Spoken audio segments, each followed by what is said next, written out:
wabarakatuh. Saya Desi Arina Wulandari dari 10A 5. Saya Yuniar Maita Sari dari 10A 5. Saya Satya Rizky dari 10A 5. A. Definisi warga digital. Warga digital ialah seseorang yang mampu memanfaatkan teknologi informasi dan komunikasi serta mengoperasikan media. Berikut kegiatan yang sering dilakukan oleh warga digital di dunia maya. 1. Menjadi informasi dari media internet. 2. Membagi informasi di media sosial. 3. Menggugah rekaman kegiatan di forum komunikasi. 4. Mengunduh gambar, video, atau e-book dari media internet. Sebagai warga digital yang cerdas, yang perlu melihat dampak baik dan buruk menggunakan teknologi informasi dan komunikasi. Macam-macam dampak negatif internet. 1. Konten dewasa. 2. Tersebarnya berbagai informasi palsu. 3. Menampilkan sisi kekejaman. 4. Penipuan. Macam-macam dampak positif internet. 1. Wadah untuk menambah pengetahuan. 2. Menjadi media untuk komunikasi. 3. Mencari lowongan pekerjaan. 4. Lebih mudah untuk melakukan bisnis dan juga transaksinya. B. Konsep kewargaan digital. Komunikasi merupakan suatu hal yang setiap hari dilakukan oleh individu kepada individu lainnya. Komunikasi sendiri dapat dibagi menjadi dua, yaitu 1. Komunikasi secara langsung, yaitu komunikasi yang dilakukan tanpa menggunakan bantuan alat komunikasi dan dilakukan dengan tatap muka. Kegiatan komunikasi secara langsung diantaranya rapat kegiatan, belajar mengajar di kelas, diskusi kelompok, dan lain-lain. 2. Komunikasi secara tidak langsung, yaitu komunikasi yang dilakukan dengan bantuan alat komunikasi seperti telepon dan internet. Kegiatannya diantaranya mengirim email, membalas pesan di sosial media. Digital adalah sebuah konsep yang berisi pengetahuan tentang penggunaan teknologi, informasi dan komunikasi dengan baik dan benar. Kewargaan digital mengawasi perilaku individu dalam menggunakan teknologi, yang di dalamnya terkandung keamanan, etika, norma, dan budaya.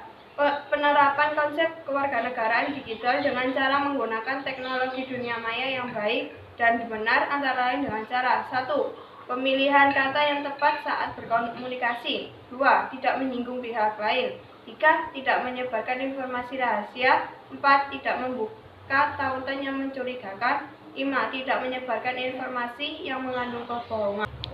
C. Komponen kewarganegaraan digital. Mika Ripley mengelompokkan pelaksanaan kewarganegaraan digital di 3 lingkungan yang memuat 9 unsur, yaitu 1.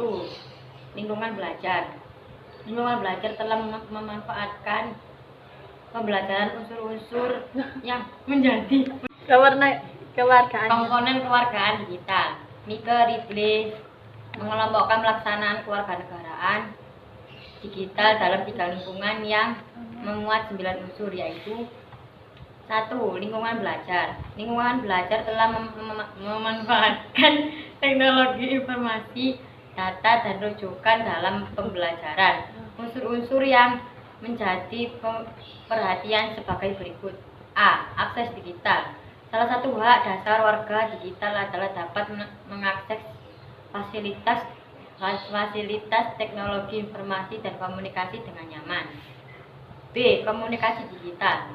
Informasi yang didapatkan setiap hari tidak terlepas dari kegiatan komunikasi, baik secara langsung maupun tidak langsung. C. Literasi digital. Teknologi informasi dan komunikasi telah diinteraksikan dalam dunia pendidikan. 2. Lingkungan sekolah. Dalam lingkungan sekolah terdapat 3 unsur yang menjadi komponen kewarganegaraan digital. A. Hak dan kewajiban. B. Etika digital. C. Keamanan digital. 3. Lingkungan luar sekolah. Komponen kewarganegaraan digital yang termasuk dalam golongan di luar lingkungan sekolah antara lain A. Hukuman digital. Hukuman digital mengatur etiket penggunaan teknologi dalam masyarakat.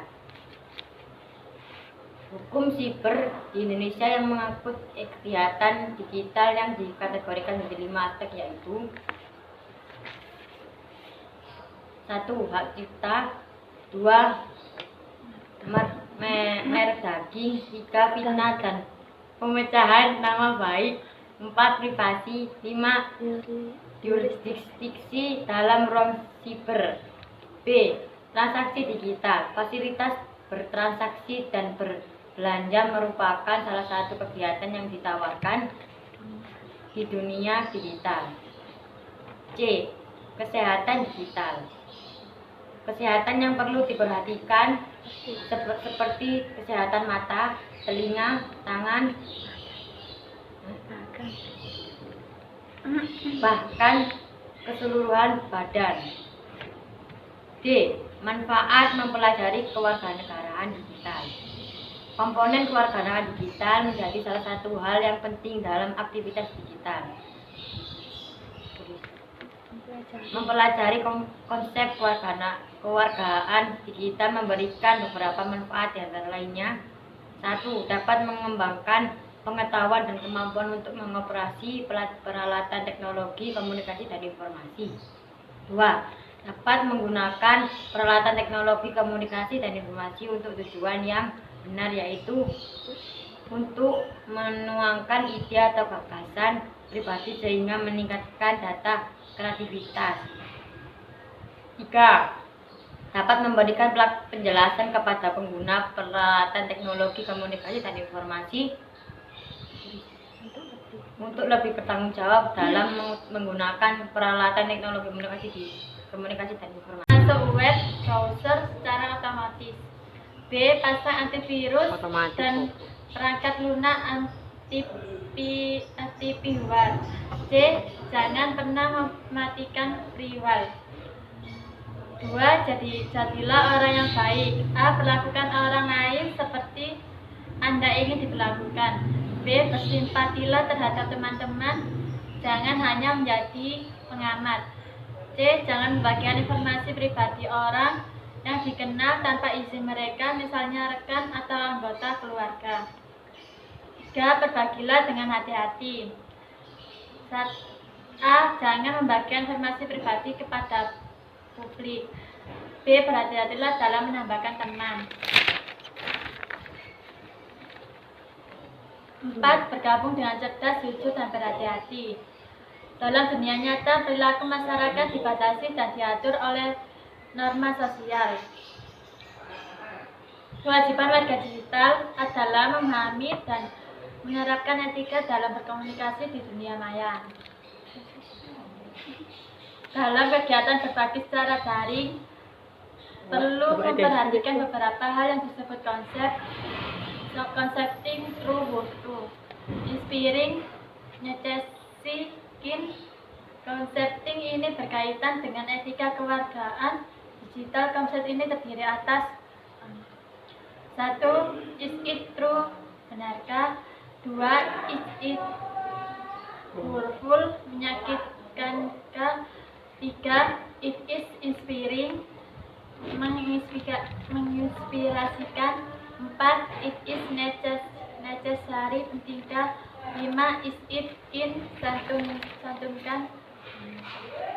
Beberapa etika komunikasi digital yang perlu kita terapkan dalam berkomunikasi dengan menggunakan internet sebagai berikut. 1. Memperhatikan privasi dalam menggunakan peralatan teknik. 2. Memperhatikan keamanan dalam berkomunikasi digital. 3. Selalu mengingat bahwa tulisan yang kita unggah adalah perwakilan diri kita yang akan dilihat oleh orang lain. 4. Selalu mengingat bahwa yang diajak berkomunikasi adalah manusia. 5. Mengendalikan emosi. 6. Menggunakan kesantunan. 7. Menggunakan tulisan dan bahasa yang jelas. 8. Menghargai privasi orang lain.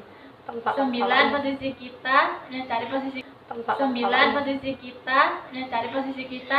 10 tidak memancing, tidak memancing, tidak memancing posisi. Ya, 11 tidak mudah membagikan berita yang belum tentu kebenarannya.